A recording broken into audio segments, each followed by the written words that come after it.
For decades, Colombia's position in Latin America has been treated as a fixed variable, a country to be counted upon but rarely truly understood.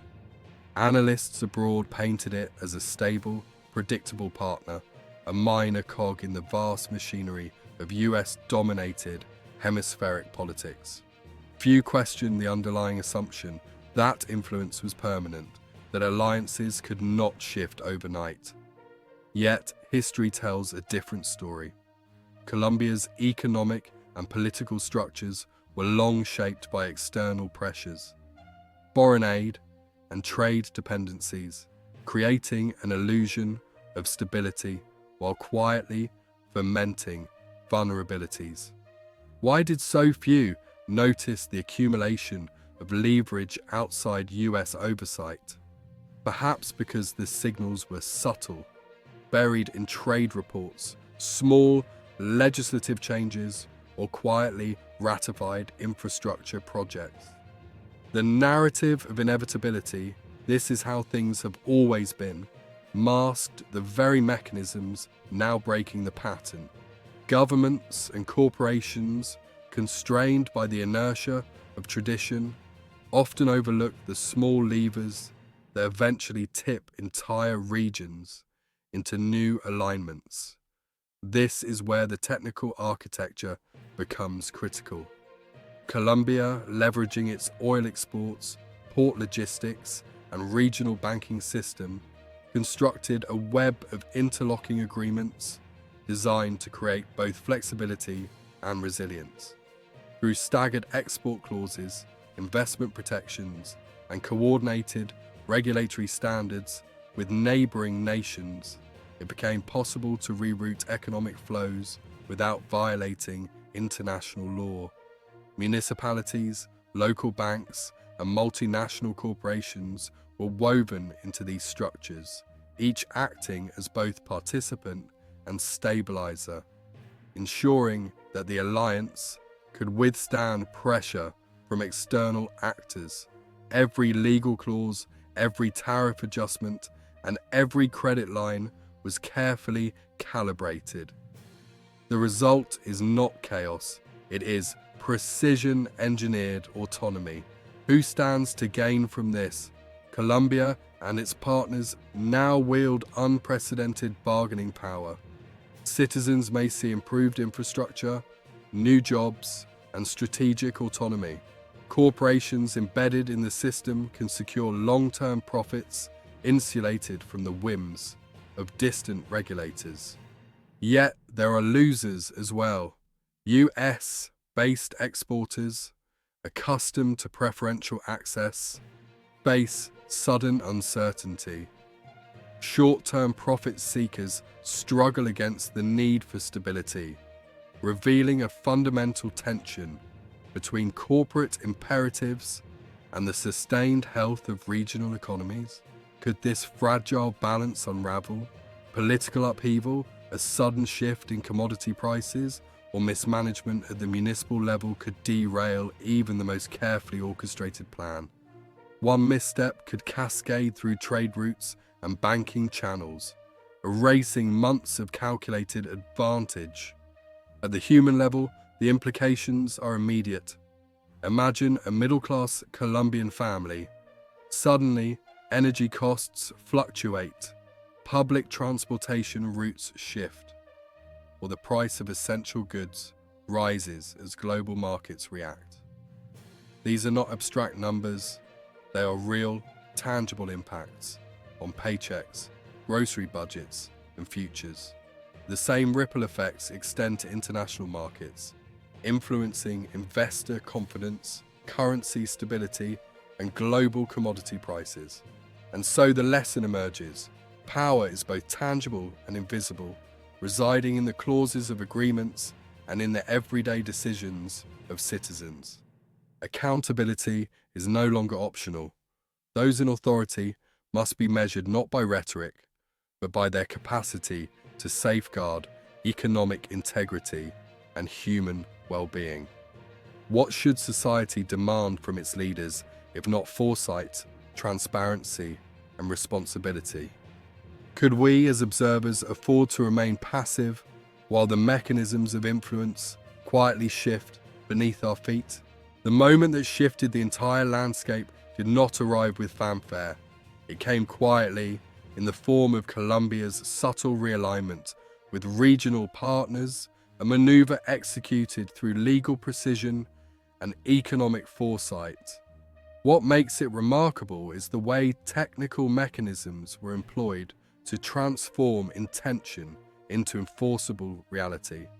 By crafting staggered trade agreements that link export schedules to infrastructure milestones, Colombia ensured that the flow of oil, minerals, and manufactured goods could bypass traditional US oversight while remaining fully compliant with international law. Municipal governments were given latitude to negotiate local investment terms, embedding flexibility at the smallest operational level. Banks and financial institutions acted as conduits, establishing regional credit lines that could reroute capital without exposing the network to external control. Every clause, every adjustment, every regulatory standard was a carefully calibrated move in a game that most observers never realized was being played. Who orchestrated this shift? The answer is not one person, nor a single ministry. It is a coalition of actors operating in concert, each understanding their role in reinforcing the alliance. Regional infrastructure authorities synchronized port expansions with export contracts, ensuring that trade volumes could meet international demand even under potential pressure from external actors. Multinational corporations operating within the network were incentivized to align long-term investment priorities with the broader strategic vision. And yet, the genius of the arrangement lies not in its complexity, but in its subtlety. The US, with all its intelligence and economic oversight, was not caught off guard because it had no reason to look closely. The signals were deliberately muted, appearing innocuous to casual analysis. The implications are immediate and profound. On one side, Colombia and its partners gain leverage, autonomy, and the ability to influence regional markets on their own terms. Corporations embedded in this structure enjoy stable returns and protected investment environments, insulated from sudden geopolitical swings. On the other side, entities outside the alliance face uncertainty and reduced influence, a reminder that economic power is no longer guaranteed by historical ties or military presence. What happens when old assumptions about dominance are suddenly invalidated? Who really benefits when markets and political systems are restructured from the inside out? At the human level, the consequences are tangible. For a Colombian entrepreneur reliant on cross-border trade, these adjustments can create new opportunities for growth, but they also introduce uncertainty as traditional supply chains are recalibrated. For US exporters, familiar pathways are disrupted, forcing rapid adaptation. And on a deeper level, the shift raises moral questions. How should citizens respond when the levers of power operate beyond public scrutiny? Is knowledge alone sufficient to protect livelihoods in an age where economic ecosystems are being quietly but deliberately rewritten? The real story emerges when we examine who truly wins and who loses in this recalibration of influence. Colombia, long framed as a subordinate partner in the US-dominated framework, now stands at the center of a network that grants it negotiating power previously unimaginable. Citizens in urban centers see the promise of new infrastructure projects, ports modernized to handle larger volumes of trade, and banking services that cater to both small entrepreneurs and multinational investors. The alliance is designed to protect the country from sudden external shocks, creating a buffer that ensures the economy can adapt without collapsing under pressure. But the winners are not solely within Colombia's borders. Neighboring countries integrated into the pact gain access to preferential investment, energy contracts, and infrastructure development that would otherwise require navigating cumbersome bilateral negotiations. Yet every strategic gain produces friction. US-based corporations, long accustomed to preferential access to Colombian markets and regional resources, now face uncertainty. Trade routes once guaranteed are now subject to staggered scheduling, conditional agreements, and new regulatory frameworks. Short-term profit margins are threatened, and boardrooms accustomed to predictable returns must suddenly grapple with complexity. This is the tension between corporate interests and national stability, a friction that has been ignored for decades, yet now stands starkly visible. Which matters more, immediate profit or long-term resilience? How often do companies and governments sacrifice sustainable stability for the illusion of short-term advantage? Compounding the challenge, there are obstacles capable of unraveling the carefully constructed system. Political instability within any member state could delay critical infrastructure projects. Fluctuations in commodity prices, particularly oil, could destabilize the staggered agreements, creating a domino effect across the alliance. Corruption or mismanagement at the municipal level could erode trust in the mechanisms designed to protect autonomy. Each potential disruption is a reminder that even the most sophisticated architecture is fragile when human error or greed intervenes. At a human scale, the effects are immediate and visceral. Picture a Colombian truck driver who depends on reliable fuel prices and open trade corridors to maintain his livelihood. Suddenly, shifts in export schedules or energy pricing ripple directly into his daily reality. Household budgets fluctuate, local markets adjust, and uncertainty replaces predictability. The abstract world of treaties, tariffs, and clauses is no longer distant. It manifests in tangible pressures on families, businesses, and communities. On the geopolitical stage, these shifts reverberate far beyond the region. Global investors watch closely, understanding that alternative trade and financial networks can alter market flows and reduce dependence on US-controlled systems. The old hierarchies of influence are being redrawn quietly but irrevocably. For citizens, the lesson is stark. Vigilance and understanding are no longer optional. Leaders must be held accountable not just for rhetoric, but for their capacity to anticipate change, stabilize systems, and protect the livelihoods of the people they serve. The question lingers. Are we prepared to demand this level of responsibility, or will passivity allow the mechanisms of power to operate unchecked? No plan, no matter how meticulously designed, is immune to disruption. The alliance Colombia has built operates on precision, coordination, and trust. Yet it exists in a world where unpredictability is the only constant. The most immediate threat is internal.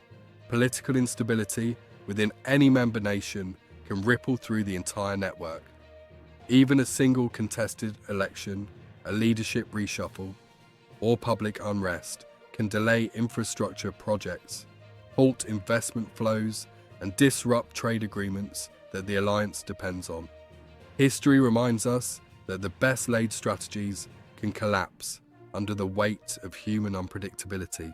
How much can one nation control when its partners are equally subject to the forces of ambition, fear, and error? Externally, there are pressures that are less visible but equally formidable. The United States, though momentarily sidelined, possesses a range of levers to exert influence. Economic sanctions, regulatory oversight of multinational banks, and diplomatic channels. Yet these tools are blunt when faced with a decentralized network deliberately designed to circumvent singular points of leverage. Still, their potential to destabilize cannot be ignored. Could a sudden fluctuation in global commodity prices, manipulated through distant financial markets, force the alliance to recalibrate, exposing weaknesses? Could trade tensions escalate into retaliatory tariffs that undermine months of careful negotiation? Each of these questions is a reminder that no system is invincible. The technical safeguards embedded in the alliance are impressive, yet fragile. Staggered export clauses, synchronized credit lines, and cross-border regulatory coordination require constant maintenance and mutual trust.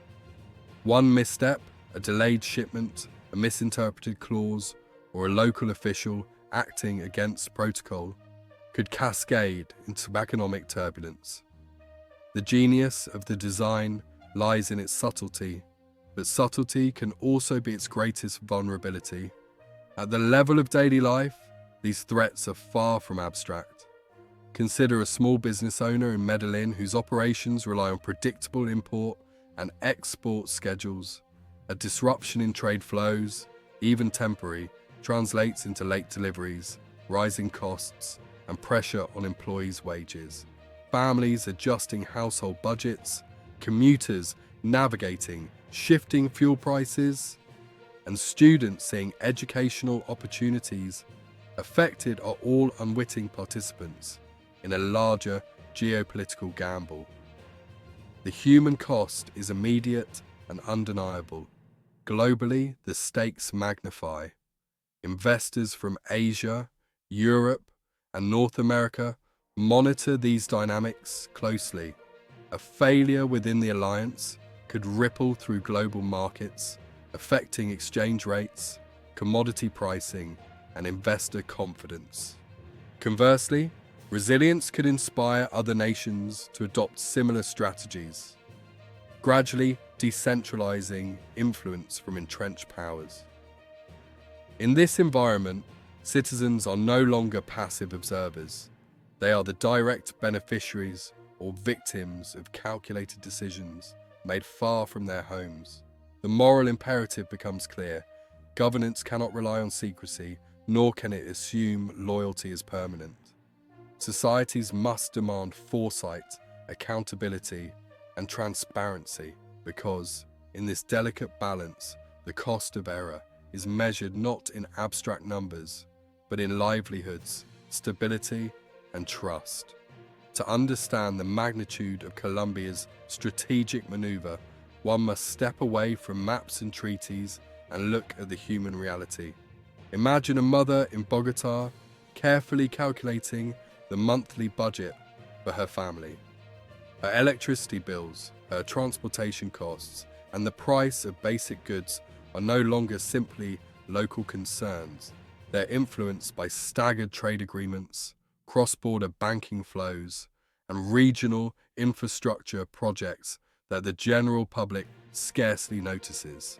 A shift in export schedules might raise fuel costs, delaying the delivery of goods to her neighborhood. A ripple in the financial system could tighten credit, forcing local stores to raise prices. These mechanisms, once invisible, become tangible in the lives of everyday people, and yet they operate silently, orchestrated by laws, contracts, and agreements that most will never read. Have you ever stopped to think about how much of your life is shaped by decisions made in faraway boardrooms or government offices? Consider also a young entrepreneur in Cali, dependent on cross-border shipments to sustain a small manufacturing business. A delayed container at a Colombian port, held up because of a new regulatory clause in the alliance agreement, could disrupt production, affect employees' wages, and jeopardize orders abroad. The abstract world of staggered tariffs and synchronized credit lines suddenly becomes a real and urgent problem. And yet, within these challenges lies opportunity. The same structures that introduce risk also provide protection from larger shocks. A diversified network of ports, banks, and regulatory systems means that no single disruption can topple the entire operation. In effect, resilience is built into the architecture, but only if actors on the ground understand how to navigate it. The stakes extend beyond the individual to society as a whole. Families adjusting their budgets, small businesses adapting to new trade flows, and workers confronting fluctuating energy prices are all participants in a silent economic experiment, one whose success or failure depends on both governance and vigilance. Globally, investors and governments watch this carefully. A stable alliance can inspire confidence in regional markets, attracting foreign investment and reducing dependency on US-controlled channels. A misstep, however, can trigger cascading uncertainty across continents. What emerges is a stark truth. These agreements, these clauses, these trade flows are not just numbers on paper. They are forces that touch lives directly, shaping daily existence, employment, and financial security. Power is exercised not only in capital cities, but in kitchens, offices, and marketplaces. And for citizens, the question becomes unavoidable. If the levers of influence affect my life so profoundly, should I not demand clarity, foresight, and responsibility from those who pull them? Should governance be measured by its intentions or by its tangible impact on the people it claims to serve? In Colombia, and by extension across the globe, these questions are no longer theoretical, they are urgent. The consequences of Colombia's alliance extend far beyond its borders, reaching the very architecture of global power. For decades, the United States relied on predictable networks in Latin America to project influence, secure energy supplies, and maintain economic leverage. That predictability is now fractured. By creating an interconnected regional network of trade, finance, and regulatory alignment, Colombia has demonstrated that sovereignty and strategic autonomy are achievable even under the shadow of a dominant superpower. Other nations are observing closely, asking themselves, if Colombia can construct an economic ecosystem insulated from external control, why can't we? The precedent is clear, and its implications are unsettling for powers accustomed to unilateral influence. Global markets are not abstract. They respond to perception, risk, and trust.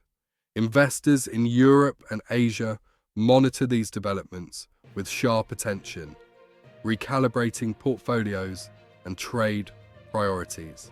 The potential for reduced dependence on US-controlled supply chains introduces both opportunity and anxiety. For multinational corporations, decisions once guided by proximity to US policy must now consider the emergent dynamics of a region asserting its own rules. Will energy contracts be honored on the original schedule? Can financial obligations be secured independently of global pressure points? These are not hypothetical concerns. They are active questions that shape strategy, investment, and diplomacy. Meanwhile, the US faces a dilemma: react aggressively and risk pushing Colombia further into the orbit of alternative powers, or adapt to a new reality in which influence must be negotiated rather than assumed. Either choice carries consequences. A confrontational approach could trigger trade tensions, commodity price fluctuations, and political backlash both domestically and internationally. A passive approach could erode long-standing leverage, allowing other nations to fill a void long thought controlled. In both scenarios, the ordinary citizen, whether in Washington, Bogota, or beyond, is caught in the cross-currents. Energy prices rise or fall, jobs are created or lost, and national policies shift in response to maneuvers far from daily life. This is the paradox of modern geopolitics. A localized decision, meticulously crafted, can reverberate across continents. Power is no longer concentrated in singular capitals. It flows through networks of infrastructure, finance, and legislation. The alliance is not merely a regional maneuver, it is a challenge to established hierarchies of influence, a demonstration that control is never absolute, and that foresight, precision, and coordination can redefine the rules of engagement. For citizens, the takeaway is clear. Understanding these forces is not optional, it is essential. When local economies, energy costs, and job security are intertwined with distant strategic decisions, awareness becomes a shield. And when the mechanisms of power are transparent, accountability is no longer a lofty ideal, it becomes a moral imperative. Can societies demand that leaders act with foresight? Should global citizens accept invisibility in the decision-making that shapes their lives? The answers are now urgent because the currents of power have shifted and they flow in directions we can no longer ignore. At the heart of this story lies a question that extends far beyond Colombia, beyond alliances and trade agreements, beyond energy contracts and financial flows. It is a question of responsibility. What do citizens truly deserve from those who wield power? The alliance demonstrates that governance is not merely the administration of laws or the negotiation of treaties. It is the stewardship of people's livelihoods, the preservation of opportunity, and the anticipation of risks that can cascade silently into everyday life. When a middle-class family sees fuel prices rise or small business owners face disruptions, the mechanisms of global strategy are no longer abstract. They are immediate, pressing, and deeply personal. Should citizens accept the invisible hand of distant decision-makers or demand transparency, foresight, and accountability? History is instructive. Nations that fail to anticipate shifts in economic and geopolitical currents often pay a price, measured not in political speeches, but in human suffering. Colombia's maneuver, precise and calculated, reminds us that foresight is not a luxury, it is a necessity. Yet even the most careful strategies carry moral weight. The alliance may secure autonomy and resilience, but it also concentrates knowledge and leverage in the hands of those who understand the system, leaving ordinary people dependent on the integrity and wisdom of leaders. Can citizens afford to be passive observers when the currents of power so profoundly shape daily life? Can societies insist that those entrusted with authority balance ambition with responsibility, strategy with empathy? At the global scale, this reflection becomes urgent. When networks of influence shift, when markets adapt to decentralized coordination, when alliances are forged quietly but deliberately, the ripple effects reach far corners of the world. Energy, finance, and trade are no longer insulated by tradition.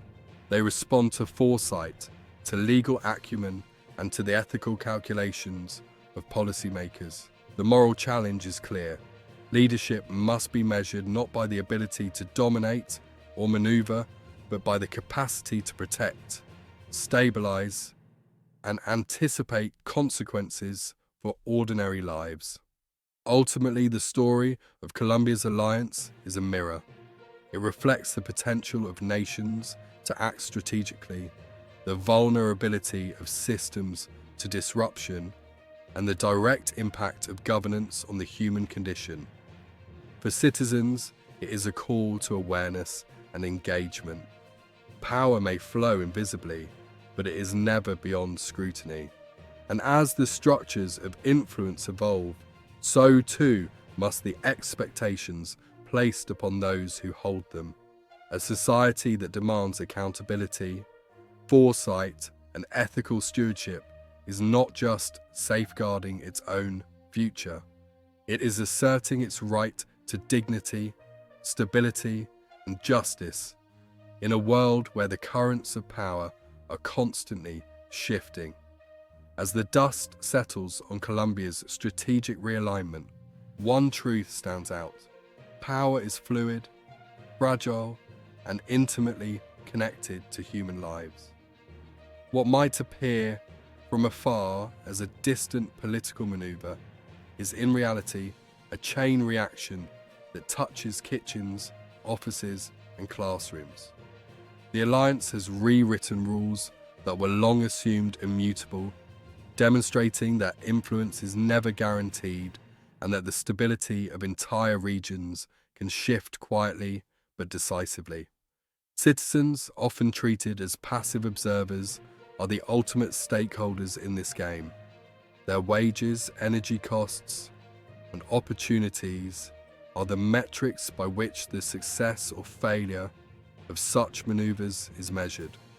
Do we truly recognize how much our daily lives are shaped by agreements signed in distant capitals, by clauses embedded in trade contracts, or by the movement of capital through regional banks? The moral imperative is undeniable. Leaders are entrusted not with power for its own sake, but with the responsibility to anticipate consequences, safeguard livelihoods, and act with foresight. The lesson is not merely political, it is ethical. In a world where influence flows invisibly through infrastructure, finance, and regulation, accountability cannot be optional.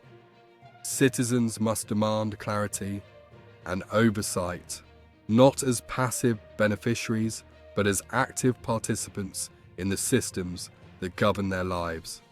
Governance divorced from the welfare of the population is no longer acceptable. Legitimacy is measured by the tangible impact on people's security, opportunity, and dignity. On the global stage, Colombia's actions serve as a signal to all nations. Traditional hierarchies of power can be challenged, and strategic foresight can create autonomy even in the shadow of a dominant superpower. Yet this demonstration of capability also carries a cautionary note. Networks, no matter how sophisticated, remain vulnerable to human error, market fluctuations, and unforeseen crises. The lesson is both empowering and sobering. Influence is achievable, but only through careful stewardship, ethical consideration, and constant vigilance. Ultimately, this is a story of agency, the agency of nations, of leaders, and of citizens themselves. It reminds us that no one is exempt from the consequences of strategic decisions, and that awareness is the first line of defense.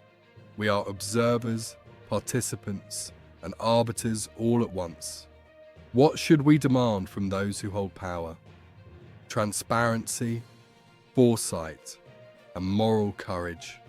And what must we cultivate in ourselves? The curiosity, vigilance, and understanding to recognize when invisible currents of influence are shaping our world. For power is not just in the hands of the few, it is reflected in the questions we ask, the knowledge we seek, and the accountability we insist upon. Colombia has moved first, but the responsibility now lies with all of us to watch, to learn, and to demand the integrity that any society deserves.